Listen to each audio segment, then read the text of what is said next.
National news post, जनता की आवाज।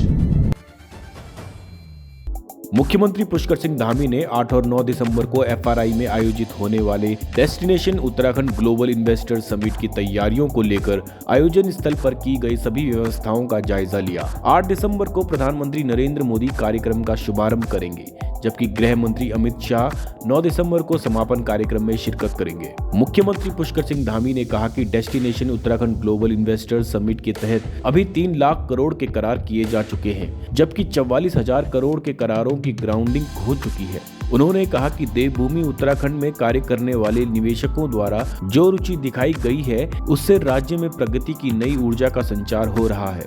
मुख्यमंत्री ने कहा कि शिक्षा और चिकित्सा के क्षेत्र में राज्य में कार्य करने की अनेक संभावनाएं, इन क्षेत्रों को विशेष फोकस किया जा रहा है। मुख्यमंत्री ने कहा कि शिक्षा और चिकित्सा के क्षेत्र में राज्य में कार्य करने की अनेक संभावनाएं हैं, इन क्षेत्रों में विशेष फोकस किया जा रहा है। उन्होंने कहा कि राज्य में ऐसे करारों को सबसे पहले प्राथमिकताएं दी जा रही हैं, जिससे स्थानीय स्तर पर लोगों को सबसे अधिक रोजगार मिल सके। मुख्यमंत्री ने कहा कि इन्वेस्टर समिट के तहत जो करार हुए हैं, उन्हें धरातल पर उतारने का कार्य तेजी से चल रहा है। अधिकारियों को भी इसकी नियमित समीक्षा करने के निर्देश दिए गए हैं। मुख्यमंत्री ने कहा कि इन्वेस्टर समिट में देश और विदेश के बड़े उद्योगपति भाग ले रहे हैं। हेल्थ, वेलनेस, शिक्षा, चिकित्सा, पर्यटन, ऑटोमोबाइल, फार्मा एवं राज्य की आवश्यकता अनुसार विभिन्न सेक्टरों पर फोकस किया गया है। मुख्यमंत्री ने कहा कि जिन निवेशकों से करार हुए हैं, उनको राज्य में निवेश कराने के लिए नीतियों का सरलीकरण भी किया गया है। निवेशकों के सुझावों के आधार पर 27 नई नीतियां बनाई गई हैं। मुख्यमंत्री ने कहा कि प्रधानमंत्री नरेंद्र मोदी का मार्गदर्शन राज्य को निरंतर मिल रहा है। इस दशक को उत्तराखंड का दशक बनाने के लिए उनके मार्गदर्शन में राज्य सरकार द्वारा हर क्षेत्र में तेजी से कार्य किया जा रहा है। इस अवसर पर मुख्य सचिव डॉक्टर SS संधू, अपर मुख्य सचिव राधा रतूड़ी, सचिव doctor R Meenakshi Sundaram, Shailesh Bagoli, doctor BVRC पुरुषोत्तम, विनय शंकर पांडे, जिलाधिकारी देहरादून सोनिका, महानिदेशक उद्योग रोहित मीणा, महानिदेशक सूचना श्री बंशीधर तिवारी एवं आयोजन की तैयारियों में लगे अधिकारी उपस्थित रहे।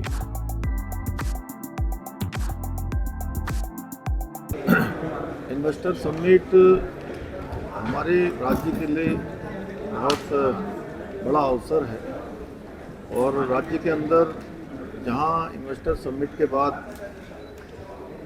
एक इन्वेस्टमेंट का और औद्योगिकरण का तेज़ी से विकास होगा, वहीं रोजगार सृजन की दृष्टि से भी ये बहुत महत्वपूर्ण होगा। हमारे सभी राज्य के नौजवान युवा भाइयों को, बहनों को, सबको अपने राज्य के अंदर ही एक काम करने का अवसर मिलेगा। साथ ही साथ हमने जो लक्ष्य रखा था 2.5 लाख करोड़ रुपए का,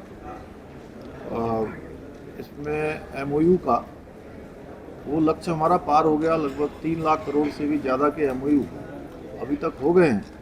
इसके साथ साथ हमने जो पहले से शुरू दिन से कहा था कि इस बार केवल हम इसको MOU तक ही सीमित नहीं रखेंगे, हम इसको धरातल पर उतारने पर भी काम करेंगे। लगभग 44,000 करोड़ रुपए की अभी तक जो इन्वेस्टमेंट है वो धरातल पर आ गए हैं, जो कि लगभग 17-18% जो हमारा लक्ष्य है उसके सापेक्ष अभी तक हो गया है। और ये हमको बहुत ऊर्जा देने वाला आंकड़ा है। इस आंकड़े को हम बढ़ाएंगे।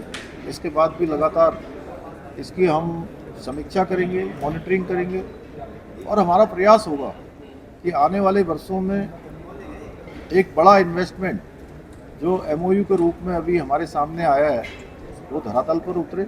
इसमें हमारे प्रधानमंत्री जी का हमको शुरू से बहुत मार्गदर्शन था, उनका निर्देशन था और उनके आशीर्वाद से संभव हो पाया। और कल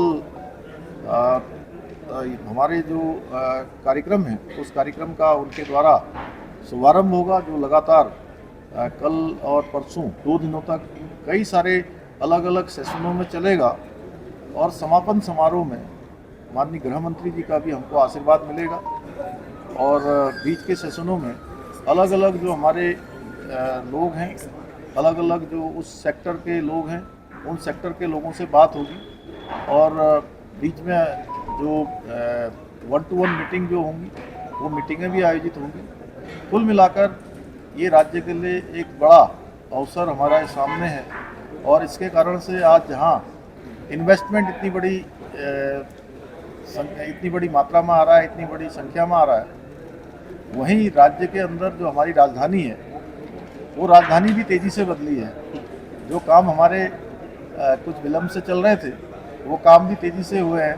आप सब भी देख रहे होंगे कि सड़कें ठीक हो रही हैं, हमारी जो दीवारें हैं उनमें रंग रोगन बहुत अच्छे से हो रहा है और पूरी तरह से देहरादून राजधानी उत्तराखंड आने वाले सभी अतिथियों का स्वागत अभिनंदन करने के लिए तैयार है।